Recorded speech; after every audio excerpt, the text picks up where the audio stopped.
The stars were still burning when Captain Elias Trent opened his eyes. At first, he thought he was dreaming. The air was too soft, the sky too silver. His ship, the horizon's edge, lay broken behind him, half buried in pale dust. Flames flickered low, dying like candles in the wind. He tried to move, but his body refused. Every muscle screamed.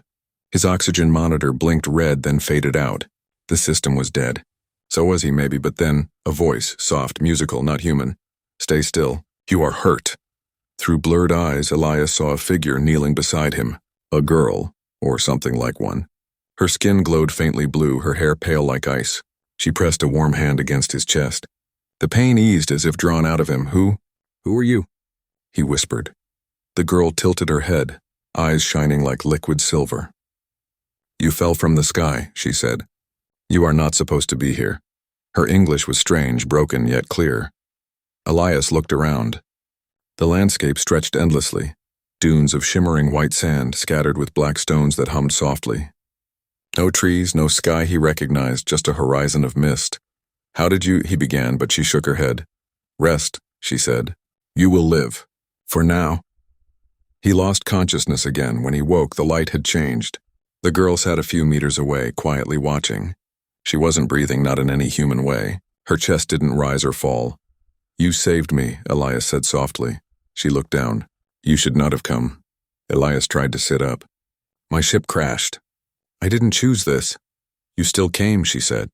There was no anger in her voice and only sadness. She handed him a small flask made of smooth, glass-like material. Inside was clear water. He drank. It was cold and pure, sweeter than anything he'd ever tasted. "What's your name?" he asked. After a long pause, she replied, "Lyra." "Lyra," he repeated, testing the sound. "You speak English?" "Not your kind," she said. "But I remember." "Remember what?" Lyra didn't answer. Instead, she stood. The strange silver fabric of her dress moved like liquid light. She seemed both there and not there. A shimmer in the air. Elias felt a chill. "Where are the others?" he asked. "Your people?" She turned toward the horizon. "Gone, long ago," the wind whispered across the dunes. In it, Elias thought he heard distant voices, laughter, crying, maybe echoes. He shook his head. "This planet is supposed to be empty." "It is," Lyra said quietly. That answer stayed with him. Days passed, or what passed for days here. The light never truly changed, only softened and grew sharp again like a heartbeat. Lyra stayed near, silent most of the time. Elias managed to repair part of his comm system but couldn't get a signal. The planet's atmosphere seemed to eat the transmission. "What is this place?" he asked one night, staring into the mist. Lyra looked up at the stars. "A grave," she said simply. He didn't ask whose. Sometimes she would hum a song, and slow, almost human. It made the air tremble. When he asked where she learned it, she smiled faintly. "From your people," she said. "My people? Humans have never been here." Her silver eyes reflected his face. "Haven't they?" Elias felt something tighten in his chest. "Lyra, who are you really?"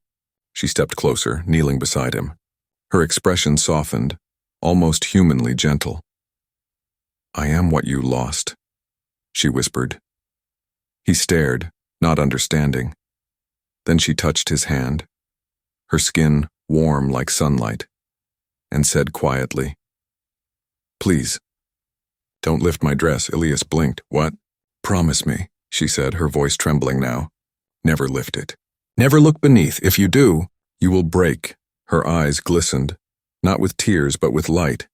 He nodded slowly, uncertain. "Okay, I won't." Lyra smiled faintly as if relieved. But there was sorrow in that smile. Deep, endless sorrow. That night, as Elias lay awake under the pale sky, he heard her humming again. Soft, sad, and in the rhythm of that alien song, he felt something stir, curiosity, fear, and a strange, impossible connection. He didn't yet know it, but that single promise would decide his fate. Captain Elias Trent spent the next few days repairing what little was left of his ship. The desert around him was silent, except for the faint hum that seemed to come from the ground itself. The sound never stopped. It was like the planet was alive, whispering under the surface. Lyra stayed close, watching him with calm, curious eyes. She didn't eat. She didn't sleep. Sometimes she would vanish for hours, fading into the mist, only to return as if nothing had happened. Elias had stopped asking where she went.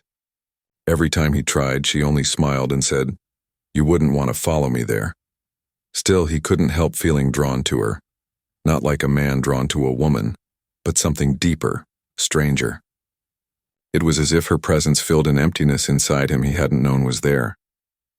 One evening, while the pale sky glowed with a dim violet hue, Lyra brought him something. It was a small object, shaped like a cube, covered with faintly glowing lines. "What is this?" Elias asked. "Memory," she said. He turned it over in his hands. It was warm, pulsing faintly like a heartbeat. "Whose memory?" he asked. Lyra hesitated. "Yours," he frowned. "That's impossible. I've never been here before." She knelt beside him and placed her hand over the cube. A soft light spread out, wrapping them both in a faint shimmer. Images flickered in the air, his own memories. The academy, his crew, the laughter of his daughter years ago before she was taken by the sickness. Elias froze. How do you have this?" Lyra looked away. "This world remembers all who touch it, even those who never meant to." He stared at her. "You're saying this planet can read minds?" She shook her head slowly. "Not minds, hearts." That night, Elias couldn't sleep. Every time he closed his eyes, he saw flashes of those same memories. His daughter's smile. Her small hands reaching for him. The day he promised her he'd return. He hadn't kept that promise. When he opened his eyes again, Lyra was standing at the edge of the dunes, staring out at the endless white. Her hair glowed faintly in the dim light. "Lyra," he said softly, walking up behind her. "Why did you show me that?" "Because you needed to remember," she said. "You forgot who you were." "I didn't forget," he said, his voice tight. "I just moved on." She turned to him. "No, you buried it." Elias looked away. "You talk like you know me." Lyra stepped closer. "I do." He felt a shiver run through him. "You said you've never met a human before." "I haven't," she said. "But I was made to know you." Her words hung in the air, heavy and strange. Elias tried to laugh, but it came out hollow. "You're not making sense." Lyra only smiled, that sad, knowing smile that made him feel both comforted and afraid. Later, as they sat by the faint remains of his campfire, Elias noticed something strange. Lyra was watching the flames like someone seeing fire for the first time. Her reflection shimmered in the light, but the reflection wasn't quite her. It flickered, shifting shape for a moment, showing someone else. A human woman. Elias blinked. "Lyra, what was that?" She said nothing. "Lyra?" Finally, she whispered. "This form is not mine." He frowned. "Then whose is it?" She hesitated. "Someone you once loved." The air went cold. "What do you mean?" Elias asked, his voice trembling. Lyra looked at him with those silver eyes that seemed to hold entire galaxies. "The planet remembers emotion, Captain. Pain, love, loss. It takes what is strongest and gives it form. When you fell here, it reached into you, and it made me." Elias felt his heart pound in his chest. "You're saying, you're made from me?" "From your memory," she said softly. "From what you could not let go." He shook his head, backing away slightly. "That's impossible." "Is it?" she asked. "You believe in faster-than-light travel, but not in memory that breathes?" He didn't answer. The cube she had given him still pulsed faintly beside the fire, glowing in rhythm with his heartbeat. Lyra stood, her dress glimmering like liquid moonlight. "There are things you shouldn't see, Elias," she said. "Truths that look back when you stare too long. You humans always want to lift the veil, but sometimes the veil is mercy." She paused, then added in a whisper, "Please, don't lift my dress." Her words struck him again, and that same plea, fragile and desperate. He looked at her, trying to understand, but her eyes were full of something that scared him. Not fear of him, but fear for him. That night the whispers came. At first, they were faint, like the wind moving through glass. Then they grew louder. Elias sat up, scanning the dunes. There was nothing there, but the whispers sounded human. They were calling his name. "Elias. Elias?" He turned to Lyra. She was gone. Panic rose in his chest. He grabbed his flashlight and stepped out into the mist. The whispers surrounded him now, voices overlapping, pleading, crying. Then he saw her, standing by a pool of glowing light that shimmered on the sand. She was barefoot, her silver dress rippling around her like water. She looked frightened. "Lyra!" he called out. She turned to him, her expression full of sorrow. You shouldn't be here. What's happening? He asked. The planet is remembering too much, she said softly. It's waking up. And then the ground beneath them began to hum louder, as if something vast and ancient was stirring below the surface. Elias stared into the glowing pool and saw faces. Human faces, hundreds of them shifting in the light, all whispering his name. Lyra grabbed his hand. Don't look, she cried, but he already had. And, don't look, she cried, but he already had. And what he saw in that light, he would never be able to forget. The faces in the glowing pool faded, one by one, melting back into the silver light. Elias fell to his knees, gasping. His heart pounded as if it would tear through his chest. The whispers stopped all at once. The silence that followed was almost worse. Lyra stood beside him, her silver eyes wide with pain. You looked, she said softly. You shouldn't have looked. Elias could barely speak. They were human. I saw people. They were memories, Lyra said, her voice trembling. Echoes of those who came before. Their minds still live in the sand, in the light, in me. He shook his head. That's not possible. There haven't been any human missions to this sector. I would know. Lyra turned away.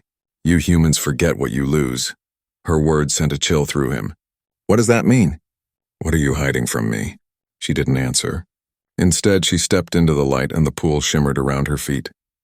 The reflection below her rippled, showing faces again, but this time Elias saw himself among them. He stumbled back, terrified. Why am I in there? Lyra looked at him sadly. Because you're already part of this place. The moment you fell, the world began to take you in. Elias backed away. No, I'm still alive. I can leave. She shook her head slowly. You can leave with your body. But your heart? She placed a hand over his chest. Your heart is already here. For the first time, Elias noticed something strange about the air. It shimmered faintly when he breathed. Tiny silver motes floated everywhere, glowing softly before fading. What is this? He asked. The breath, Lyra said. The memory of the planet. It watches. It listens. It learns. Elias brushed the glowing dust from his sleeve. You talk about it like it's alive. It is, she said quietly. Alive and lonely. Her gaze drifted toward the horizon, where pale towers of mist rose like ghosts. It remembers everything that touches it. Every thought. Every feeling. It keeps them because it cannot forget. He frowned. So this world is built from memories. Yes, she whispered. Yours, mine, the ones before us. Elias shuddered. Then the people I saw in the pool, they're trapped? Lyra didn't reply. He grabbed her arm. Lyra, are they trapped? She looked at him then, tears of light forming in her eyes. They are remembered, she said softly. And that is worse. They walked back toward the wreck together, the silence between them heavy. Elias's mind raced with questions he didn't want answers to. When they reached the remains of his ship, Lyra stopped at the door. Elias, she said quietly, promise me something. What now? He asked, exhausted. When the mist comes, she said, don't follow the voices. No matter what you hear. Promise me, he frowned. Well, what voices? You'll know, she said. They will sound like people you love. But they're not. Her expression was full of fear, not for herself, but for him. The planet doesn't want to hurt you, she whispered. It only wants to remember. But to remember it must take. Elias stared at her, his throat dry. Take what? Everything, she said. That night, he dreamed. He was back on Earth, sitting by the lake where he used to take his daughter. The water was calm. She sat beside him, small and bright-eyed, drawing shapes in the dirt with a stick. Daddy, she said softly. Why did you go away? He turned to her and froze. Her eyes were silver. Elias woke with a shout. The campfire was out. The mist had thickened, curling around him like fog made of light. Lyra, he called. No answer. He grabbed his flashlight and stepped into the mist. The air felt heavy, humming with invisible energy. And then he heard it, a voice soft and familiar. Elias, and he turned. His heart stopped. A woman stood just ahead of him, her back turned. Her hair was the same golden brown as his late wife's. Her voice, exactly the same. Elias, she whispered again. You left me. Come home. He stumbled forward before he could stop himself. Claire? Her figure shimmered, half real, half smoke. When she turned, her face changed, not quite right, as if made from pieces of memory. "Claire!" He shouted, reaching for her. "Elias!" A hand grabbed his wrist and Lyra's hand. She pulled him back with surprising strength. "Don't!" she cried. "It's not her." He turned, shaking. "I saw her.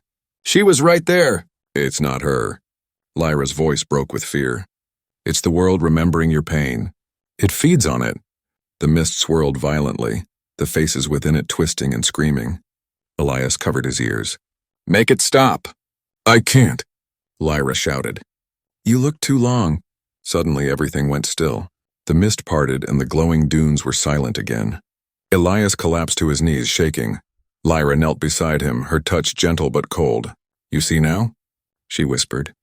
"This place remembers everything you try to forget. It shows it to you until you break." Elias looked at her, fear in his eyes. "Why are you helping me?" Lyra hesitated. "Because you made me," she said softly. "And because I don't want to lose you again," he frowned. "Again?" But she didn't answer. She stood, the light around her flickering. "The planet is waking faster now," she said. "You must leave before it's too late." "I can't leave," Elias said. "The ship is ruined. The comms are dead." Lyra looked up at the silver sky. "Then we'll find another way." For the first time, he saw something like determination in her face. And something else. Throsir, as they walked into the mist together, Elias couldn't shake her words from his mind. "The planet doesn't want to hurt you. It only wants to remember." But deep inside, he already felt it, a pull, soft but steady, like invisible threads wrapping around his heart. The planet was remembering him, and soon, he feared it wouldn't let go. They walked for hours through the silver mist. The dunes seemed endless, but Lyra moved as if she knew exactly where to go. Elias followed, weak but determined. Every step felt heavier, like the planet was quietly holding him back. "Where are we going?" he asked finally. "To the old place," Lyra said, "where the first memories were kept." "The first memories?" Elias frowned. "You mean people?" She didn't answer. The wind whispered softly around them. Sometimes it carried voices, faint, half-formed. Elias could almost hear words. "Help us. Remember us. Stay with us." He tried to ignore them, but they clung to his mind like echoes that refused to fade. After some time, the ground began to change. The smooth dunes gave way to black stone, broken and cracked as if burned. Strange shapes jutted from the earth, pieces of metal, glass, and bone-white structures that shimmered in the weak light. Elias stopped, staring. These are ruins," Lyra nodded. "Yes, the ones before you built this place." He ran a hand over a metal fragment, brushing away dust. His breath caught when he saw faint letters carved into the surface. UNS Aurora, Exploratory Division. His heart froze. "That's impossible," he whispered. "This was a human ship. The Aurora disappeared over 100 years ago." Lyra stood quietly beside him. "They found this world before your time," she said. "They called it home. The planet called them memory." Elias felt a wave of dizziness. "You mean they died here?" "They became part of it," Lyra said softly. "They never left. They moved deeper into the ruins." The remains of buildings stood like skeletons covered in glowing dust. Every surface seemed to hum faintly, a low vibration that Elias could feel in his bones. He saw shapes carved into the walls, not alien symbols, but human writing. Names, dates, messages scratched in desperation. "Help us. The world speaks. Don't listen to the voices." Elias touched the wall, his fingers trembling. "My God, and they were trying to warn us." Lyra lowered her head. "They tried to forget, but the planet would not let them." He turned to her sharply. "You said this place remembers. How? How can a planet remember anything?" Lyra met his eyes. "Because it was made to." Elias frowned. "Made? By who?" "The ones who built it," she said. "Your kind." He blinked, confused. "Humans built this world?" "That's not possible." "It was not a world at first," Lyra said. "It was a living archive, a place to store what humans feared to lose. Memories, emotions, minds. They made the planet think. But they forgot that thoughts can feel." Elias stared at her, speechless. Lyra walked to the center of the ruins where a tall pillar rose from the ground. Symbols glowed faintly across its surface. She placed her hand on it. "This is where it began," she said. "The core remembers everything. The pillar lit up beneath her touch, and suddenly the air filled with light, swirling images all around them. People laughing, crying, fighting, dying. Voices overlapped, whispering fragments of memory. Elias stepped back, eyes wide. It's showing human history. No, Lyra said quietly. It's showing you. He froze. The faces in the light shifted. His face appeared among them. Younger, smiling, holding his daughter in his arms. The images flickered. His wife, his home, the day he left Earth. Elias trembled. Why are you showing me this? I'm not, Lyra said. The planet is. The images darkened. He saw war, fire, the faces of people he'd lost. The day he gave the order that cost his crew their lives. Every mistake, every regret, all of it laid bare. Elias fell to his knees. Stop, please! Lyra knelt beside him, touching his shoulder. It's trying to understand you. To keep you. Every memory makes it stronger. Stronger for what? He shouted. To become you, she said softly. Stronger. Stronger for what? He shouted. To become you, she said softly. The light faded. Elias sat in the dust, shaking. His voice was barely a whisper. You said the Aurora crew became part of this world. Is that what's happening to me? Lyra's silence was the answer. He stood, anger rising through his fear. Then you brought me here on purpose. No, she said quickly. I brought you to show you the truth. To give you a chance to leave before it takes all of you. He stared at her. Why do you care? You're part of it, aren't you? She hesitated. Yes, but not completely. You gave me something the others didn't have. What? A choice, Elias frowned. What do you mean I gave you a choice? Lyra looked at him sadly.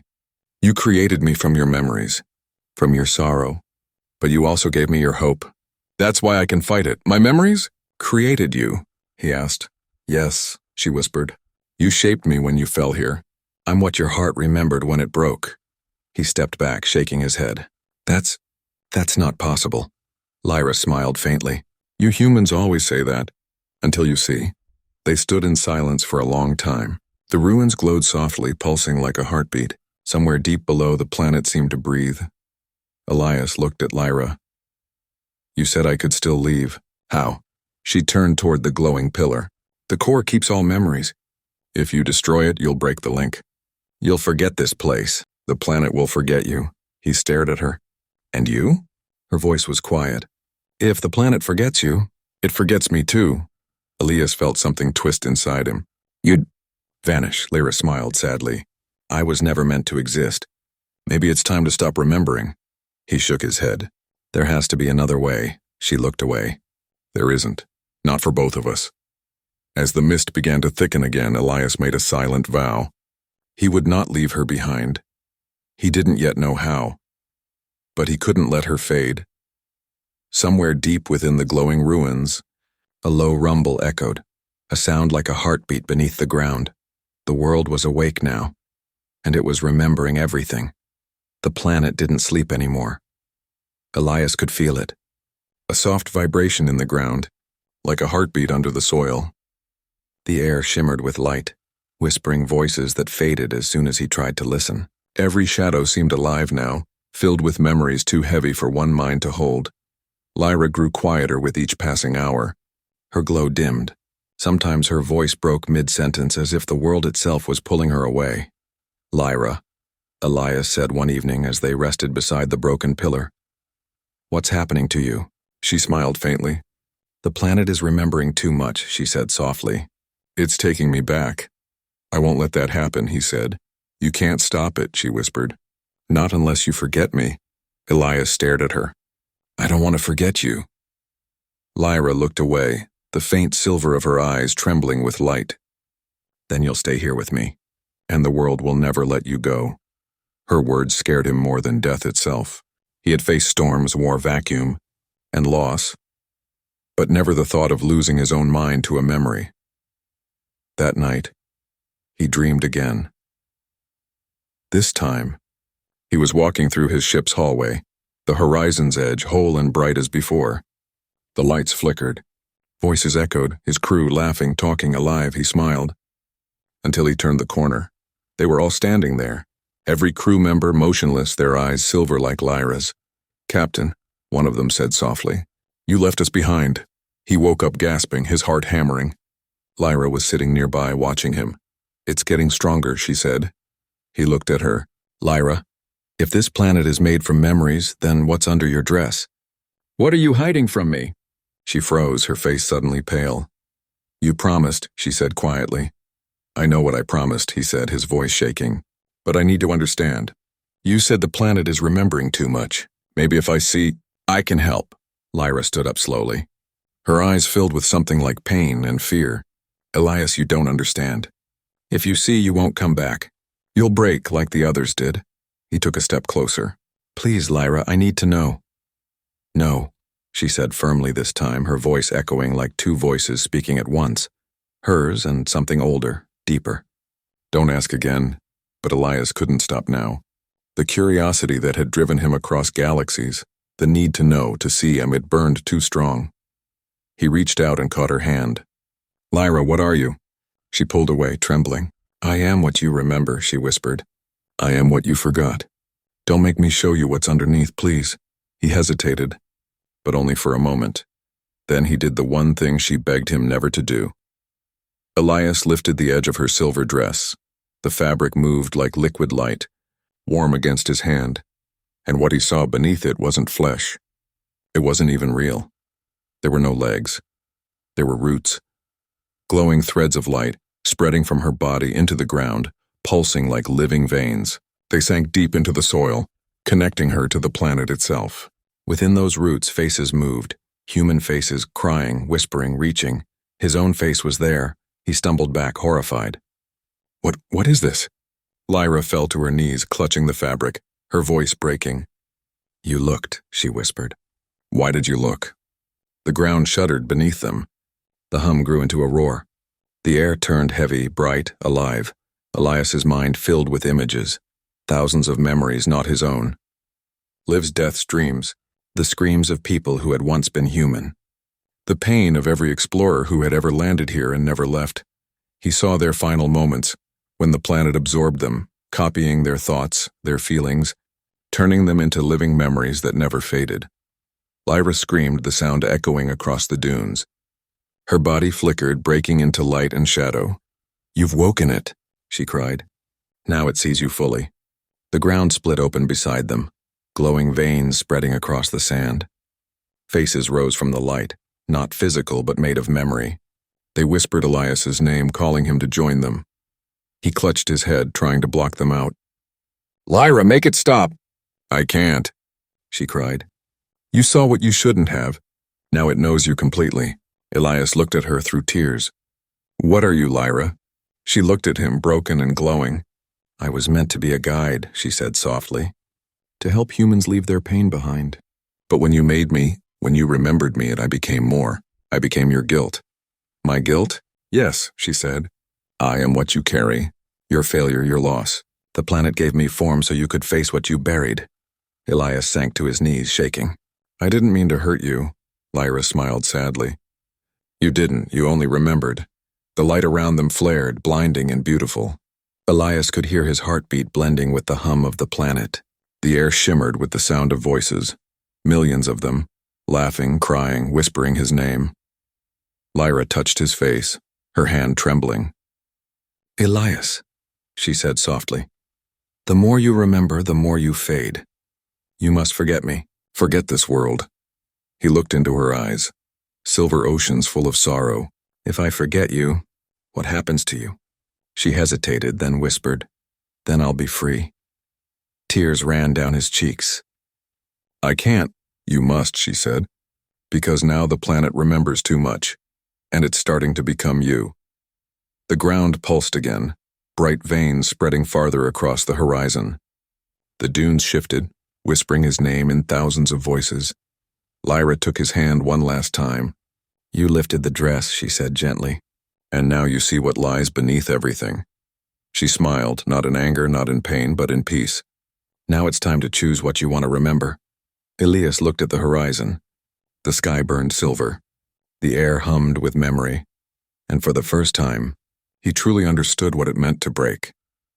The silver light faded, leaving behind a dim, trembling glow that pulsed through the ground like blood through a vein. Elias lay on the sand, his breath shallow, his mind spinning. All around him the dunes whispered with faint voices, thousands of them, murmuring memories that weren't his own. Every breath carried emotion, grief, longing, love, despair. He felt them all. Lyra knelt beside him, her form flickering like static. Her edges blurred, fading in and out as if she were fighting to stay real. "Lyra," Elias whispered. "What's happening to me?" "You're becoming part of it," she said softly. "The planet is merging with your memories. It's learning you. Feeling you." He tried to sit up, his head pounding. "Why? Why does it want me?" Lyra looked away, her silver eyes reflecting the sky. "Because that's what it was made to do. It remembers everything it touches, every thought, every soul, and keeps them forever. It believes remembering is love." "Love?" Elias breathed. "This isn't love, it's—" "Prison." Lyra's eyes softened. "To humans, maybe, but to the planet, forgetting is death. It keeps everything alive by never letting go." He clenched his fists. "And what about you? You said I made you— how?" She hesitated, the wind tugging at her glowing dress. "When you crashed here, the world reached into your memories to heal you. It searched for the strongest emotion it could find, something pure enough to keep you alive." "What did it find?" he asked. Lyra looked at him sadly. "It found me," Elias frowned. "You weren't real before I came?" "It found me," Elias frowned. "You weren't real before I came?" "I was a fragment," she said, a voice without form. "But your heart gave me shape. You remembered the pain of losing your daughter, your guilt for those who died under your command, your need to protect something innocent, and the planet used all of that to make me." Her voice trembled. "I was born from your memory, your sorrow and your love mixed together." Elias's chest tightened. "That's why you looked familiar," he whispered. "You have her face." "My little girl's eyes." Lyra nodded slowly. "I am her in part, but I'm also everything else you tried to forget." The silence stretched between them. The mist around them shimmered softly, and faint echoes of laughter floated through the air. Children's voices, distant and fragile. Elias pressed his hands to his head. "If this planet can make life from memory, then it's not a world. It's a reflection, a mirror." Lyra nodded. "Yes, but the mirror is breaking. Too many memories, too much pain. It doesn't know what's real anymore." He looked around, the dunes shifting, faces forming in the sand, flickering like ghosts. "So this planet, it's dying?" "It's drowning," Lyra said. "In remembrance."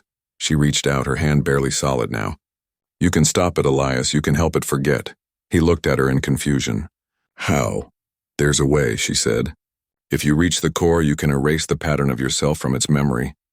The connection will break. You'll be free. And you?" Lyra smiled sadly. "If you erase yourself, the part of me that came from you will fade too. But the planet will sleep again. It will stop hurting." Elias shook his head, tears in his eyes. "No, there has to be another way." "There isn't," she whispered. "This is what the others refused to do. That's why they're still here, their echoes trapped forever." He stared at her, trembling. "You mean those faces I saw, the people in the light? They were souls that couldn't let go?" Lyra nodded. "They chose to be remembered, and now they can never die." A low rumble shook the ground. The dunes shifted violently, splitting open into glowing cracks. Silver light poured out, rising into the sky like lightning.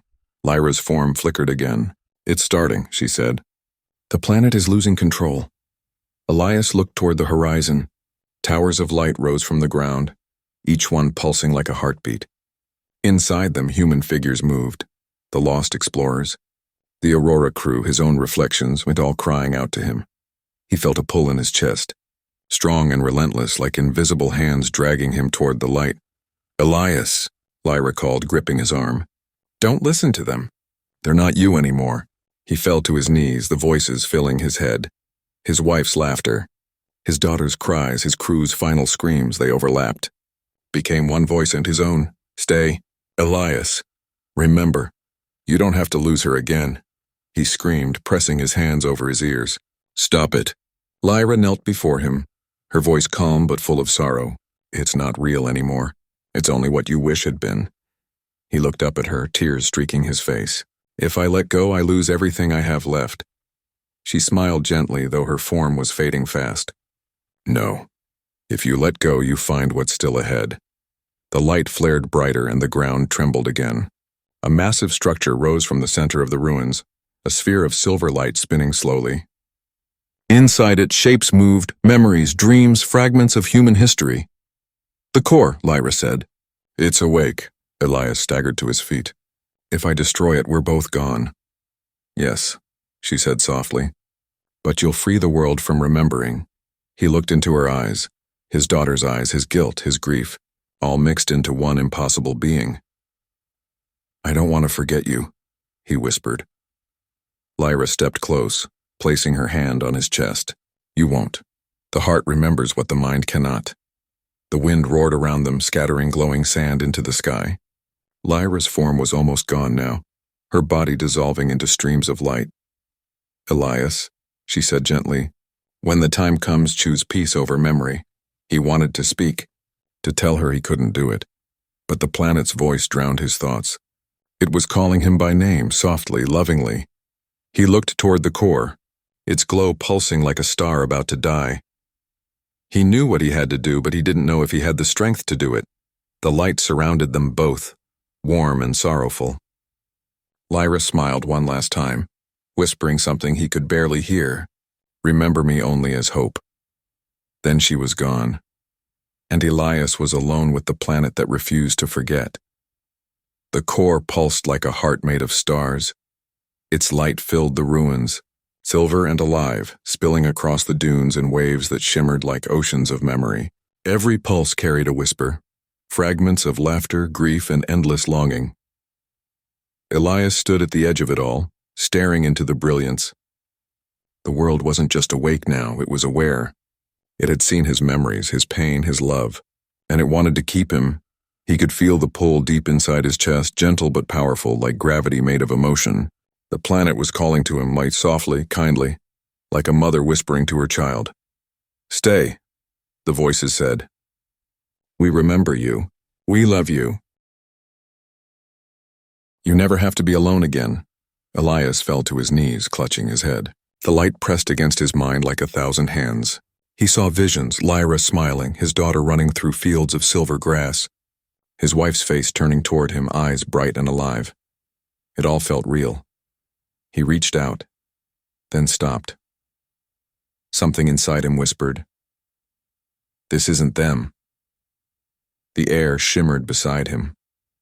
Out of the light, a familiar shape formed. Lyra. Her body was faint now, transparent, her dress glowing like soft moonlight. She knelt beside him, her touch a cool breeze on his cheek. "Elias," she said quietly, "you don't have much time." He looked at her, his voice breaking. "I thought you were gone." "I am," she said gently. "But a memory can linger for a little while." He stared at the core, tears stinging his eyes. "It wants me to stay." "I know," she said. "It doesn't understand that remembering too much can destroy." He shook his head, his voice trembling. "If I erase myself, you'll disappear too. Everything we shared will become peace," she said softly. "Not pain," he looked down. "You're asking me to kill the only thing that still remembers who I am." "No," Lyra whispered. "I'm asking you to forgive yourself. That's all this world ever wanted, and to feel what humans feel. But it only learned your sorrow. You can teach it to let go." The ground began to quake. The core flared brighter, shooting silver lightning into the sky. The faces of the lost appeared in the air. Explorers, soldiers, dreamers, all calling his name, begging him to remember them. "Elias," they cried. "Don't leave us. Stay with us. We need you." Lyra clutched his hand. "Don't listen. They're only echoes. They don't know they're gone." He looked into her eyes, the same eyes that had once belonged to his daughter, now full of ancient sadness. "How do I do it?" She smiled weakly. "Touch the core. Think of everything you want to forget. Then forgive it." He swallowed hard. "And if I can't?" "Then you'll stay here," she said. "Forever." Another memory in the sand. Elias turned toward the core. Its light was blinding now, humming like a storm. He stepped forward, each step heavier than the last. The whispers grew louder, warmer, almost comforting. "Stay, Elias," they said. "There's no pain here. Only memory." He hesitated. He thought of his daughter, her laughter, her small hands reaching for him. He thought of his wife, the way she smiled when he came home. He thought of Lyra, the strange, beautiful being born from his own grief and love. And then, he thought of the promise she made him make. Please, don't lift my dress. It wasn't just a plea to obey. It was a warning, a lesson about boundaries, about the things we aren't meant to uncover just to ease our guilt. He had broken that promise once. He wouldn't break this one. He closed his eyes. I forgive myself, he whispered, and I let you go. He reached out and touched the core. A shock of warmth rushed through him. Not pain, not fear, just light. The whispers turned into music, a sound that felt like love itself. He saw Lyra one last time, smiling as she began to dissolve into silver dust. Thank you, she said softly. Now we can rest. Her light scattered into the air, joining the countless others rising toward the sky. The ground stopped shaking. The world grew quiet. Elias felt something deep inside him loosen, a knot he had carried for years. His guilt, his sorrow, his endless need to remember, all of it faded into stillness. For the first time he felt peace. When the light dimmed, the ruins were silent. The core was gone. The dunes shimmered faintly, calm and still, no longer whispering. Elias stood alone, breathing slowly. The world looked the same, but the feeling had changed. It was no longer a place of grief. It was just quiet. He looked up at the pale sky. Lyra, he whispered, are you still there? The wind moved gently, carrying a faint sound and a song. Our song? He smiled through his tears. Goodbye. Then he turned toward the horizon. Walking across the silent dunes behind him, the planet slept, finally at peace. Years later, long after his rescue, the black box of the horizon's edge was recovered. The final log inside contained only a single sentence recorded in a trembling voice. Please, don't lift my dress, then silence, and for those who heard it, none ever forgot. Those who heard it, none ever forgot.